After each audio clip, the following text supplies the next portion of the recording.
Hello everyone, welcome to my channel Sri Chandika Tailoring Class Part 3. ಮನೆಯಲ್ಲೇ ಕುಳಿತುಕೊಂಡು ನೀವು ಹೊಲಿಗೆ ಕಲಿಯಿರಿ, ಅದು ಕೂಡ ಕನ್ನಡದಲ್ಲಿ. ನಮಸ್ತೆ ಎಲ್ರಿಗೂ. ಶ್ರೀ ಚಂಡಿಕಾ ಹೊಲಿಗೆ ತರಬೇತಿ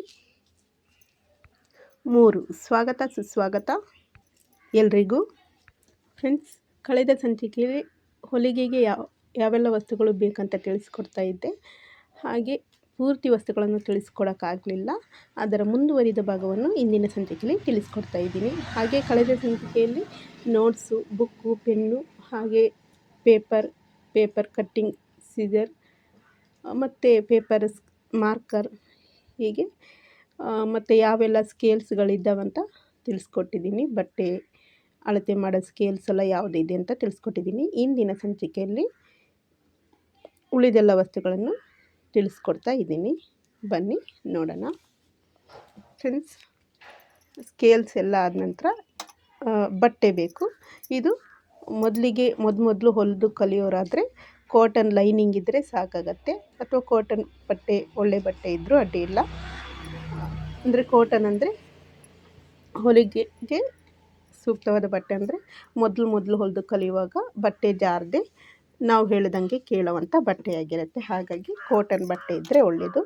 ಎರಡನೇದಾಗಿ ಮಾರ್ಕಿಂಗ್ ಮಾಡೋಕ್ಕೆ, ಅಳತೆ ಮಾಡೋಕ್ಕೆ ಅಳತೆ ಟೇಪ್ ಬೇಕಾಗತ್ತೆ. ನೋಡಿ, ಅಳತೆ ಟೇಪ್ ಇದು ಹೀಗಿರುತ್ತೆ. ಇದು ಅಳತೆ ಟೇಪು. ಹಾಗೆ ಮಾರ್ಕಿಂಗ್ ಪೀಸು, ಇದು ಮಾರ್ಕಿಂಗ್ ಪೀಸು. ನೋಡಿ, ಇದು ಈ ಥರ ಇರುತ್ತೆ ಬಟ್ಟೆ ಮಾರ್ಕರ್ ಪೀಸು. ಒಂದು ಬಾಕ್ಸ್ ತಗೊಂಡ್ರೆ ಕಲರ್ ಬಾಕ್ಸ್ ಚಾಕ್ ಪೀಸ್ಗಳು ಇರ್ತವೆ. ಇನ್ನು ತದನಂತರ ಮಿಷಿನ್ ಅಂತೂ ಬೇಕೇ ಬೇಕು, ಹೊಲಿಗೆ ಮಿಷನ್ನು. ಹಾಗೆ ಮಿಷನ್ ಆಯಿಲು, ಮಿಷನಿಗೆ ಆವಾಗವಾಗ ಆಯಿಲ್ ಮಾಡ್ತಾ ಇರಬೇಕು. ಹಾಗೆ ಬಟ್ಟೆ ಕಟ್ ಮಾಡೋ ಸೀಸರ್ ಇದು. ಇನ್ನು ಹೊಲಿಗೆ ಸೂಜಿ, ಎಮ್ಮಿಂಗ್ ಸೂಜಿ. ನೋಡಿ, ಇದು ಎಮ್ಮಿಂಗ್ ಸೂಜಿ.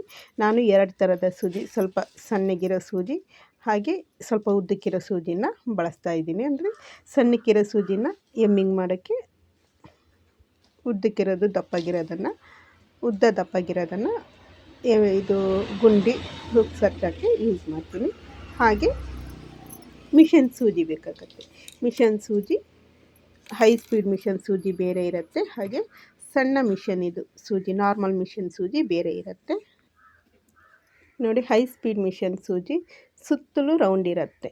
16 ನಂಬರ್ ಸೂಜಿ ಅಂಗಡಿಯಲ್ಲಿ ಹೋಗಿ ಕೇಳಿದರೆ ಮಿಷನ್ ಹೊಲಿಗೆ ಸೂಜಿ ಅಂದರೆ ಇದೇ ಸೂಜಿನೇ ಕೊಡ್ತಾರೆ, 16 ನಂಬರಿಂದು. ದೊಡ್ಡ ಮಿಷಿನ್ ಇದು, ಹೈ ಸ್ಪೀಡ್ ಮಿಷನ್ ಇದಂದರೆ ಸುತ್ತಲೂ ರೌಂಡ್ ಆಗಿರುತ್ತೆ. ನೋಡಿ, ಇದು ಈಗ ಸಣ್ಣ ಮಿಷನ್ ಸೂಜಿ, ನಾರ್ಮಲ್ ಮಿಷನ್ ಸೂಜಿ. ಇದು ನೋಡಿ, ಈ ಕಡೆ ಪ್ಲೇಟ್ ಥರ ಇದೆ, ಸರಿ ಕಾಣಿಸ್ತಿದೆ ನೋಡಿ. ಇದು ಪ್ಲೇಟ್ ಥರ ಇದೆ. ತಿರ್ಗಾ ಈ ಕಡೆ ನೋಡಿದರೆ ಅದು ರೌಂಡ್ ಥರ ಇದೆ. ನೋಡಿ, ಈ ಕಡೆ ರೌಂಡ್ ಇದೆ. ಹಾಗೆ ಈ ಕಡೆ ತಿರುಗಿಸಿದರೆ ಅದು ನೋಡಿ ಪ್ಲೇಟ್ ಥರ ಇದೆ. ಇದು ಸಣ್ಣ ಮಿಷನ್ ಸೂಜಿ. ಹಾಗೆ ಇನ್ನು ದಾರ ನೋಡಿ, ದಾರ ಈ ಥರ ಇರುತ್ತೆ ದಾರ.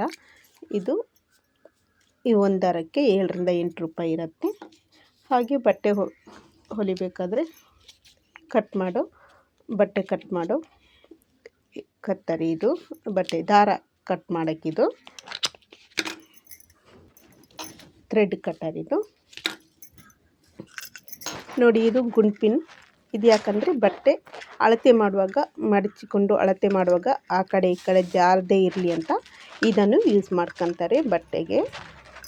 ಹಾಗೆ ಇನ್ನು ಇದು ನೋಡಿ, ಟ್ರೇಸರ್ ವೀಲ್ ಅಂತ. ಇದು ಈ ಥರ ನೋಡಿ, ಹೀಗೆ ಬಟ್ಟೆಗೆ ಹೀಗೆ ಮಾಡಿದರೆ ಮಾರ್ಕ್ ಬೀಳೋಕ್ಕಾಗಿ ಈ ಥರ ಗೀಟ್ ಬೀಳುತ್ತೆ. ಅದು ಕೆಳಗಡೆ ಬಟ್ಟೆಯಲ್ಲೂ ಕೂಡ ಅದು ಮಾರ್ಕಿಂಗ್ ಬಿದ್ದಿರುತ್ತೆ. ಈ ಮಾರ್ಕ್ ಹಾಕೊಳ್ಳೋದಕ್ಕಾಗಿ ಈ ಟ್ರೇಸರ್ ವೀಲನ್ನು ಉಪಯೋಗಿಸ್ತಾರೆ.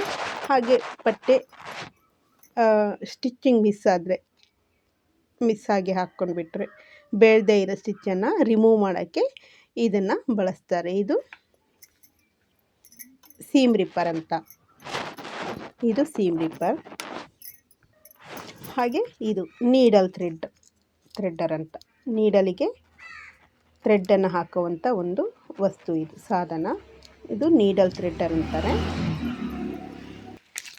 ಹಾಗೆ ನೋಡಿ, ಇದು ಹುಕ್ಸು, ಬ್ಲೌಸಿಗಿಡೋ ಹುಕ್ಸು ಈ ಥರ ಇರುತ್ತೆ. ಇದು ಹುಕ್ಸು. ಹಾಗೆ ಬಟನ್ಸ್ ಇದೆ, ಶರ್ಟಿಗಿಡೋದು ಬಟನ್ಸು, ಗುಂಡಿ, ಇದು ಗುಂಡಿ ಬಟನ್ಸ್ ಅಂತಾರೆ, ಗುಂಡಿ ಅಂತಾರೆ. ಹಾಗೆ ಇದು ಫ್ಯಾಷನ್ ಬಟನ್ಸ್, ಇವೆಲ್ಲ ಈ ಥರ ಫ್ಯಾಷನ್ ಬಟನ್ಸ್ ಸಿಗುತ್ತೆ. ಹಾಗೆ ಇನ್ನು ಇದು ಸ್ಕರ್ಟಿಗಿಡೋ ಬಟನ್ ಹುಕ್ಸ್, ಇದು ಮತ್ತು ಇದು ಎರಡು ಸೇರಿ ಸ್ಕರ್ಟಿಗಿಡೋದು. ಅಂದರೆ ಯೂನಿಫಾರ್ಮ್ ಸ್ಕರ್ಟ್ ಸಿಗಲ್ಲ, ಇಡಕ್ಕೆ ಬರುತ್ತೆ ಇದು ಈ ಥರ ಹುಕ್ಸಿದು. ಹಾಗೆ ಇನ್ನು ಪ್ಯಾಂಟಿಗಿಡೋದು ಇವೆರಡು, ಇದು 4 ಪೀಸು, ಇದು 2 ಜೊತೆ, ಇದೆರಡು ಜೊತೆ, ಇದು ಪ್ಯಾಂಟಿಗೆಲ್ಲ ಇಡೋವಂಥ ಹುಕ್ಸಿವು. ಹಾಗೆ ಇದು ಜಿಪ್ಸ್, ಇದು ಫ್ರಾಕಿಗೆಲ್ಲ ಇಡೋವಂಥ ಜಿಪ್ಸು.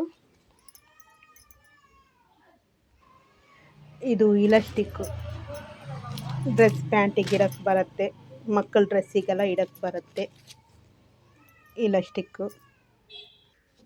ಇದು ಪ್ರೆಸ್ ಬಟನ್ ಅಂತ, ಇದು ಕೂಡ ಬ್ಲೌಸಿಗೆ ಇಡುವಂಥದ್ದು, ಬ್ಲೌಸ್ ತೋಳು ಹತ್ರ ಇಡೋದು, ಬ್ಲೌಸ್ ತೋಳಿಗೆ ಇಡೋದು, ಬ್ಲೌಸ್ ಶೋಲ್ಡರಲ್ಲಿ ಇಡುವಂಥದ್ದು ಪ್ರೆಸ್ ಬಟನ್ ಇದು. ಹಾಗೆ ಇದು ಪೈಪಿಂಗ್ ಇಡುವಂಥ ಥ್ರೆಡ್, ಪೈಪಿಂಗಿಗೆ ಬಳಸುವಂಥ ಥ್ರೆಡ್. ಹಾಗೆ ಇದು ದಪ್ಪಗಿರೋಂಥ ಒಂದು ಸೂಜಿ, ಈ ದಪ್ಪಗಿರುವಂಥ ಒಂದು ಸೂಜಿ, ಇದು ಕೂಡ ಬೇಕಾಗತ್ತೆ. ಹಾಗೆ ಇದು ಲೇಸ್, ಎಲ್ಲ ಡ್ರೆಸ್ಸಿಗೆ ಬ್ಲೌಸಿಗೆ ಇಡುವಂಥ ಲೇಸ್.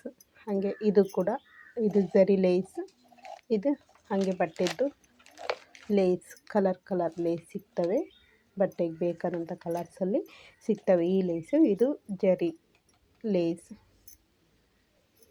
ಹಾಗೆ ಇದು ಕೂಡ ಒಂದು, ಅಂದರೆ ಇದು ಬ್ಲೌಸಿಗೆ ಕಟ್ಟಕ್ಕಿಡುವಂಥ ದಾರ, ಜರಿ ಥ್ರೆಡ್, ಇದು ಜರಿ ದಾರ. ಹಾಗೆ ಇನ್ನು ಮಿಷನ್ ನೋಡಬೇಕಂದ್ರೆ, ಮಿಷನಿಗೆ ಈ 2 ಥರ ಸ್ಕ್ರೂ ಇರುತ್ತೆ, ಈ ಸ್ಕ್ರೂ ಕೂಡ ಬೇಕಾಗತ್ತೆ. ಅದು ಮಿಷನ್ ತಗೊಳ್ಬೇಕಾದ್ರೆ ಮಿಷನಲ್ಲೇ ಸಿಗ್ತವೆ ಸ್ಕ್ರೂ. ನಾನು ಒಂದು ಎಕ್ಸ್ಟ್ರಾ ಇರಲಿ ಅಂತ ಇನ್ನೊಂದು ತಂದಿಟ್ಕೊಂಡಿದ್ದೀನಿ, ಅರ್ಜೆಂಟಿಗೆ ಬೇಕಾಗತ್ತಂತ. ಇವಿಷ್ಟು ಹೊಲಿಗೆಗೆ ಬೇಕಾದ ವಸ್ತುಗಳು ಫ್ರೆಂಡ್ಸ್, ಇವೆಲ್ಲ ಹೊಲಿಗೆಗೆ ಬೇಕಾದ ವಸ್ತುಗಳು. ಹಾಗೆ ನಿಮ್ಗೆ ಅನಿಸ್ಬೋದು, ಹೊಲಿಗೆ ಒಂದು ಕಲಿಯೋಕ್ಕೆ ಇಷ್ಟೆಲ್ಲ ವಸ್ತುಗಳು ಬೇಕಾ ಅಂತ ನಿಮ್ಗೆ ಅನಿಸ್ಬೋದು. ಆದರೆ ಖಂಡಿತ ಇವೆಲ್ಲ ಒಟ್ಟಿಗೆ ಬೇಕಾದಂಥ ವಸ್ತುಗಳಲ್ಲ. ಒಂದೊಂದು ಡ್ರೆಸ್ಸನ್ನು ಹೊಲಿಬೇಕಾದ್ರೆ ಕೆಲವೊಂದು ಈ ಲೇಸೆಲ್ಲ, ಥ್ರೆಡ್ಡು ಇವೆಲ್ಲ ಒಂದೊಂದು ಇಲಾಸ್ಟಿಕ್ಕು, ಲೇಸೆಲ್ಲ ಒಂದೊಂದು ಬಟ್ಟೆ, ಕೆಲವು ಬಟ್ಟೆಗೆ ಬೇಕಾಗತ್ತೆ, ಕೆಲವು ಬಟ್ಟೆಗೆ ಬೇಕಾಗಲ್ಲ. ಹಾಗೆ ಇದು ಎಲ್ಲ ಬಟ್ಟೆಗೆ ಒಟ್ಟಿಗೆ ಬೇಕಾಗಲ್ಲ. ಹಾಗೆ ಹುಕ್ಸು ಬಟನ್ಸು ಅಷ್ಟೇ, ಎಲ್ಲ ಬಟ್ಟೆಗೆ ಒಟ್ಟಿಗೆ ಬೇಕಾಗಲ್ಲ. ಬ್ಲೌಸ್ ಅಂತ ಬಂದಾಗ ಹುಕ್ಸ್ ಬರುತ್ತೆ, ಹಾಗೆ ಶರ್ಟು ಅಂತ ಬಂದಾಗ ಗುಂಡಿ, ಹಾಗೆ ಮಕ್ಕಳ ಫ್ರಾಕಿಗೆಲ್ಲ ಒಂದು ಜಿಪ್ಸು, ಹೀಗೆಲ್ಲ ಬರುತ್ತೆ ಅಷ್ಟೇ, ಎಲ್ಲ ಒಟ್ಟಿಗೆ ಬೇಕಾಗಲ್ಲ. ಹಾಗೆ ಇನ್ನು ಹೊಲಿಗೆಗೆ ಇನ್ನು ಅತಿ ಮುಖ್ಯವಾದ ಬೇಕೇ ಬೇಕಾದ ವಸ್ತುಗಳು, ಇಷ್ಟು ವಸ್ತುಗಳು ಬೇಕಂತೇನಿಲ್ಲ. ಕೆಲವು ವಸ್ತುಗಳನ್ನು ರಿಜೆಕ್ಟ್ ಮಾಡ್ಬೋದು, ಅದು ಬೇಕಂತಲೇ ಇಲ್ಲ, ಬೇಕಂದರೆ ತಗೊಂಡು ಹೊಲಿಬೋದು ಈಗ ನಾನು ತೋರಿಸಿದಂಥ ವಸ್ತುಗಳಲ್ಲಿ. ಹಾಗೆ ಹೊಲಿಗೆ ಈ ದಿನ ತಿಳಿಸಿಕೊಟ್ಟಂಥ ವಸ್ತುಗಳಲ್ಲಿ ಅತಿ ಮುಖ್ಯವಾಗಿ ಬೇಕೇ ಬೇಕಾಗಿರುವಂಥ ವಸ್ತುಗಳು ಯಾವುದಂತ ನಾಳಿನ ಸಂಚಿಕೆಯಲ್ಲಿ ತಿಳಿಸಿಕೊಡ್ತೀನಿ. ನನ್ನ ಮಾತಲ್ಲಿ ಏನಾದರೂ ಸಣ್ಣ ಪುಟ್ಟ ತಪ್ಪಿದ್ದರೆ ಕ್ಷಮಿಸಿ ಅಂತ ಕೇಳ್ತಾ ಧನ್ಯವಾದಗಳನ್ನು ಅರ್ಪಿಸುತ್ತಾ ಇಲ್ಲಿಗೆ ಇಂದಿನ ವಿಡಿಯೋವನ್ನು ಮುಗಿಸ್ತಾ ಇದ್ದೀನಿ. ಮತ್ತೆ ಮುಂದಿನ ಸಂಚಿಕೆಯಲ್ಲಿ ಭೇಟಿಯಾಗೋಣ.